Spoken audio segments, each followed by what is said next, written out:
How did you fall into this, or was it not falling into, was it very much by design? It was very much by design. I was doing my dream job. You'd asked me 30 years ago, what's your dream? I would have said, managing other people's money. Of course, I was working as an actuary at an insurance company, but I had the dream, I had the vision, and I believed, despite the doubts that everyone gave me, that I could achieve the dream. And I did in 2008. I worked for Citigroup here in the States. Ultimately, the portfolio, the hedge fund that I managed for them, started at 300 million US dollars and grew to 700 million. We were all laid off because of a law that was passed that said banks can't own hedge funds. I started my own hedge fund, and I was doing that, living my dream, when I went to a personal development course almost 10 years ago. And at that course, two things happened. One, we had a guest speaker speaking for 1 hour. It was a 3-day course. And this guest speaker spoke for 1 hour about stocks and stock options. And when he spoke about stock options in particular, he made it sound easy. He said, you don't need much time, you don't need much money. This is how the rich people get rich, and options are essentially risk-free. And I was sick to my stomach. I had people tapping me on the shoulder, whispering, Joel, does this make sense? Are options really riskless? So after he was done, we went out of the auditorium.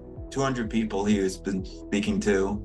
A few people were asking me, so we went out and I said, please don't do this. He has no idea about any of you individually, and most importantly, no idea about your belief that you could become rich using options. Now, the second thing that happened at the personal development course was we were given a wooden board 2 inches thick, and we were told gonna break it with our bare hand. So on one side of the board, we had our biggest obstacle, and then the other side, our ultimate goal. So this is half of my ultimate goal: make everyone here financially free. You see, I broke the board like everyone else did. Went home that night, I couldn't sleep. First, the guy was in my head, and I realized if I could ever get up the courage to speak on a stage, I could be authentic, tell people the truth about money and not lie to them. And the second thing going on in my head was that this wooden board staring back at me: make everyone here financially free.